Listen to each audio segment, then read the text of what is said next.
There was a CIA paper titled Analyzation or Assessment of the Gateway Process. Have you heard of it? No. It was declassified in the early 2000s. It was written... What was the paper called?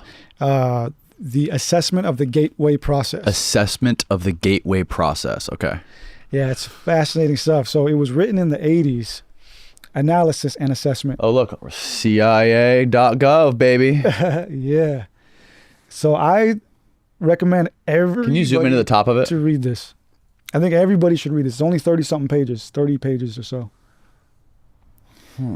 Okay.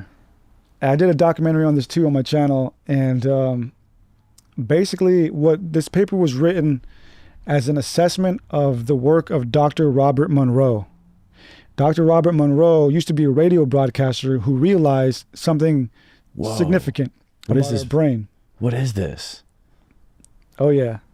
This paper tells you that our entire universe is a hologram. That's what it says. It says our universe is a hologram. Our body is a spirit machine. So I'm sorry, what was the premise of this study? What was the reason they did this? They studied this? So they put this together as an assessment of the work of Dr. Robert Monroe. Okay. Dr. Robert Monroe was a radio broadcaster who realized something strange about our brain and how it responds to frequency. So our brains have two hemispheres, the left and the right, but they both respond to stimuli differently, and frequency differently. They're basically working individually. So they work individually. But what he realized is if you can get them to harmonize through sound healing or sound frequency techniques, if you can get them to harmonize and work together, then your entire body starts to work in this very unified way where now you start to tap into these energy fields around you. And you can induce lucid dreaming, you can induce astral projection, and you can actually leave your body and start to traverse these other dimensions that exist around us. Whoa, look at that, bro. The consciousness energy grid. The left hemisphere consciousness energy... Wow, easy for you to say. The left hemisphere consciousness grid acts like the mind's computer software to reduce input from right hemisphere to verbal symbols and concepts. The right hemisphere reduces three-dimensional holographic images to two-dimensional. Go/no.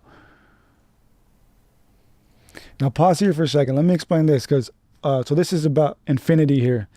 So hang on, go back to that last one more time. I want to. Can you go to the right a little bit so it doesn't cut off the end of that? It's cut off in the paper. Oh, it's cut off in the paper. Okay. Reduces three-dimensional holographic images to two-dimensional. There's a lot going on in there, man. So if you Sorry to cut you off. No, you're good. So all right, so this is where I wanted to give you the evidence about our memory existing after death. Okay. And to help you with this idea that after we die, it's nothing. So, okay, again, everything vibrates, right? Everything is vibrating, everything's resonating. Our consciousness is resonating. That's just how this stuff works, right? It all started with the cosmic ether, the watery darkness, and the Om vibration that brought all this into existence. All right? But every waveform has two rest points, which is at the top and the bottom. And those rest points would constitute a death, because when things are not resonating, when particles aren't moving, they secede from this reality. But they don't just disappear. They go back to source, to infinity. Because in this reality that we are contained in is where time and space exist. Time and space is a program. But the opposite of time and space is not death. The opposite of time and space is infinity. And infinity, if we were to look at infinity on an oscilloscope, it would look like a straight line. In this reality, everything vibrates. It's chaotic, it's movement, everything's shifting. But infinity is tranquil. It's where everything exists for all eternity, whatever that looks like.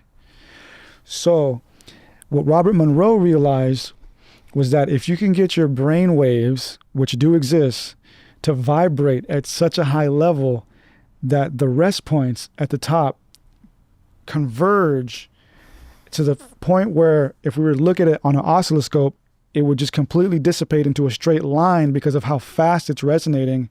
You could transcend this dimension and go into infinity. And this is where meditation comes into play. And this is the point of meditation, of sacred astral meditation. You get the brain waves moving so fast that you don't have the ups and downs. You have a straight line. Yes. And that's when you go to infinity. Yes. This sounds like some Scientology shit, bro. I mean, but this is really how it works, man. Like, this is reality, man. You know, we have a brain. I mean, it's a fucking CIA research paper. Right? Because, I mean, we have a brain, right? And for the past 100 years or whatever, Einsteinian science has been telling us that we're just a physical body with a brain, and our brain is a computer, and it creates the illusion of consciousness. But that's not true. We're now realize that it's the opposite. Consciousness is who we really are, and we create this reality, and we interface with it. And this has actually been proven. This was proven last year in 2022. October of 2022, 3 scientists won the Nobel Prize in Physics for proving this. And how they proved it was through proving that quantum entanglement is real. So describe quantum entanglement. So quantum entanglement is the phenomenon of when two particles become interconnected to the point where if you were to place them on the opposite ends of the universe, they could send instantaneous information to one another. Mm-hmm. That's quantum entanglement. Right. And according to the laws of physics, the Einsteinian laws of physics, that would be impossible. Right. But this was just proven real last year. And these 3 scientists have been trying to prove it for decades, and they finally perfected their experiment to the point where it was infallible or whatever. Like, it was 100% correct. Yeah, Michio Kaku has a new book about this called this Quantum Supremacy. Yeah, so we're realizing that the universe is not locally real. I saw Joe Rogan post this, and this is what led me down researching this. He posted the article, "The universe is not locally real," or not real. That's what everybody was saying. What? The universe isn't real. But it was kind of a play on words. It was the whole telephone thing again. Yeah. Because the actual headline is that the universe is not locally real. And locality is a physics term, a quantum physics term. So locality is the Einsteinian science. It means that, you know, everything's physical. We're just a brain. That's locality. Right. Non-locality means that anything's possible, that consciousness is the driving force of reality. So, for example, 2 particles talking to each other on the other sides of the universe, that's non-locality, it's non-local. So these scientists proved that we live in a non-local universe, that 2 particles can send information instantaneously, faster than the speed of light, no matter how far apart they are. So this opens up a huge discussion as to what can we do with that. And if we're just consciousness, if all we are is consciousness, which is an etheric form of something, then how can we tap into that? How can we tap into that as an energy source? You know, what can we do with that? We can do so much with that. And for example, these UFOs, whatever they are, they've probably already figured that out. They've already figured out how to use quantum entanglement, the 4 fundamental forces of the universe, and also their consciousness as a controller for that.